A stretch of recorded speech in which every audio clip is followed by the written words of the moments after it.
était une fois la chatte.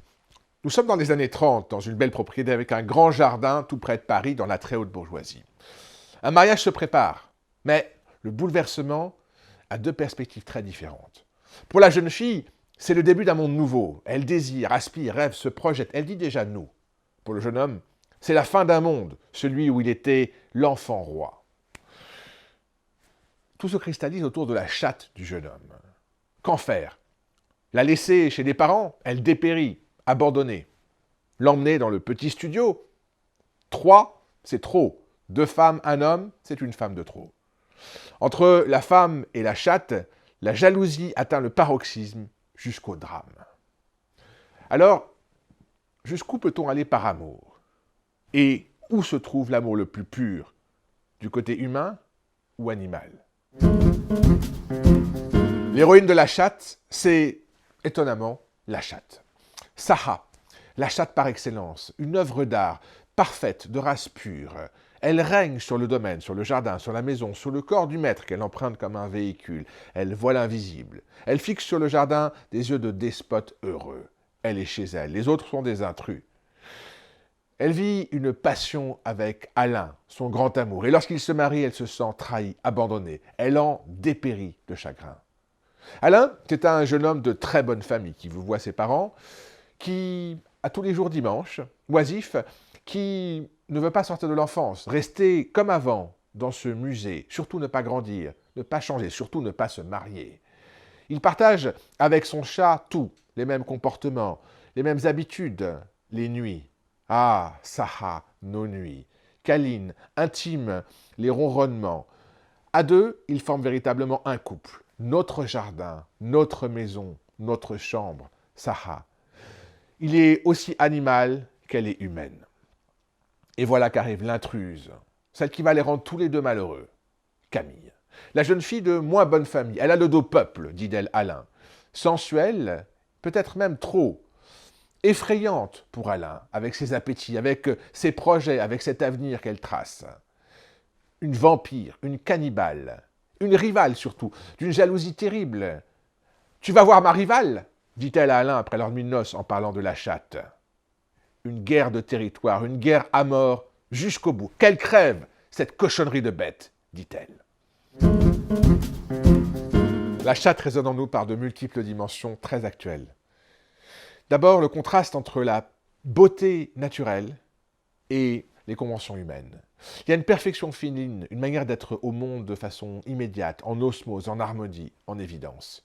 Par contraste avec la dénaturation sociale, des rythmes brisés, saccadés, mortifères, des aliénations.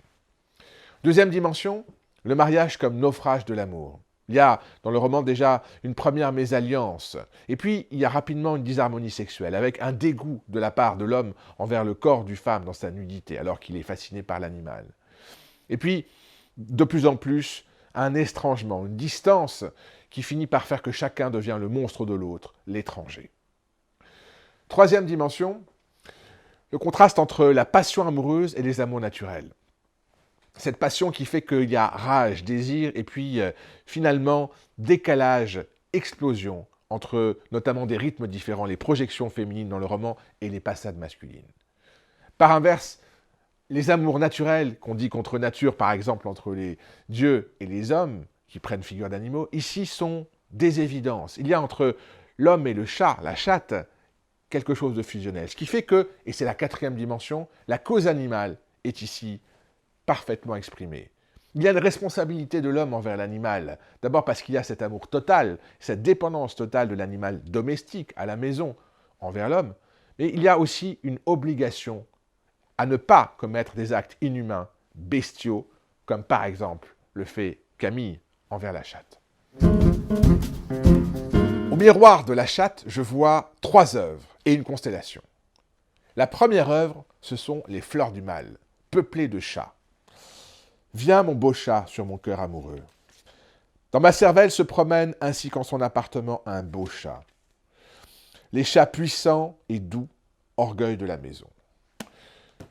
Le cœur, la tête, la maison, le chat est chez lui partout, au cœur du poète, au sein du poète, comme dans la chatte.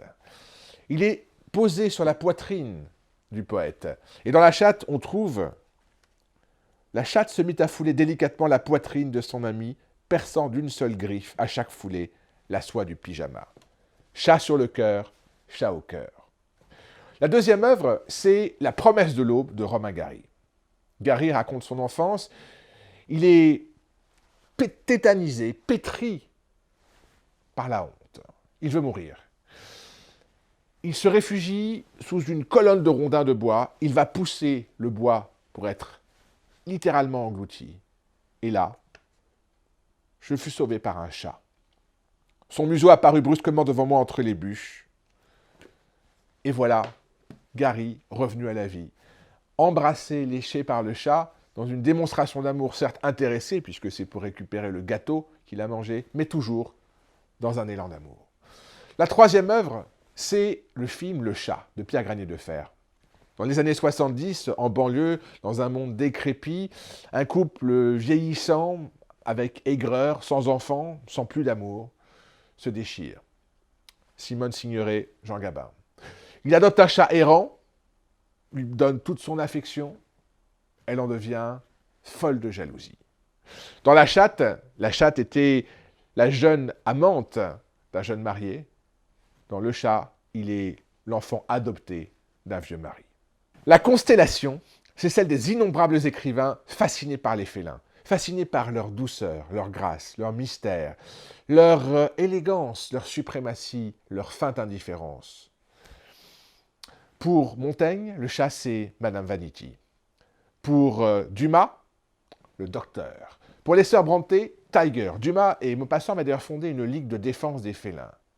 Marguerite Duras, Mark Twain, Lovecraft, Stephen King, Doris Lessing, Elsa Morante, Amado, Pérec, Vian, Cocteau, Sartre, Foucault, Naipaul, Mishima, autant de fous de chats. Last but not least, Hemingway avait dans son jardin à Key West en Floride une centaine de chats. Aujourd'hui encore, 60 félins sont leurs descendants directs. L'envers du décor de la chatte, c'est une passion féline. Colette a une sensualité primordiale. Elle naît en Bourgogne dans un village, sa mère l'appelle Mina Chérie et l'initie à l'observation de la faune et la flore. Très vite, Colette est en communion avec cette nature de façon profonde. Elle déclare d'ailleurs en défenseuse de la cause animale, la façon dont nous traitons les animaux domestiques défie le bon sens. Elle organise une garde alternée lorsqu'elle divorce de son mari Willy pour leur bulldog. Et elle peuple, en amoureuse des félins, de ses romans comme Colline à Paris, de chats, comme dans L'Enfant et les sortilèges avec un cœur de chat qui miaule. En 1933, elle publie La Chatte, une ode à la chatte dernière, sa dernière chatte inestimable, irremplaçable, la plus belle de toutes, qui est le modèle de Saha dans le roman. Aussi, ode à elle-même, la femme chatte, avec son visage en triangle, avec sa sensualité, avec son ouïe, avec son mystère aussi, ses silences. Une femme libre, à la fois comédienne, music-hall, journaliste, écrivaine, qui est nue sous des peaux de bête au Bataclan, dont Julia Kristeva déclare « Elle est la reine de la bisexualité ». Une pionnière de l'émancipation féminine, de la libération des femmes. Elle, dont Pierre Macorlan dit le jour de ses funérailles, elle a été la femme la plus libre du monde. La devise de la chatte, c'est « Autour de lui rayonnait son royaume, menacé comme tous les royaumes ». Oui, Alain est l'enfant roi de ce royaume. Il ne veut pas grandir, il veut que tout reste hors du temps. Et la reine de ce royaume, c'est Saha. Elle incarne cette fixation dans l'enfance, cette liberté absolue, cette autonomie, cette fusion, cette indifférence aux hommes, cette suprématie. Un roi qui ne veut pas perdre sa reine, qui ne veut pas grandir. Ce qui me touche particulièrement dans la chatte, c'est cet amour inconditionnel de la chatte pour l'humain. Pour cet homme qu'elle s'est choisi. Lorsqu'elle est abandonnée, elle dépérit, elle se laisse mourir. Et puis, elle préfère se retrouver emprisonnée, enfermée dans une salle de bain, sur un parapet, dans un 9e étage, plutôt que de s'éloigner de l'homme qu'elle aime. Cet amour absolu, sans condition, est à l'inverse des petits arrangements humains, des petits stratagèmes, des mesquineries, des calculs. Nous entrons dans ce regard félin, nous entrons dans ce point de vue-là. Et voilà cette empathie profonde. La grâce ne se fabrique pas, elle se vit, elle s'éprouve. Et si le chat trône tellement dans nos imaginaires impériales, c'est peut-être précisément parce qu'il a la grâce. La chatte de Colette, c'est en poche, et comme d'habitude, c'est moins de 10 euros. À la semaine prochaine, dans ma bibliothèque.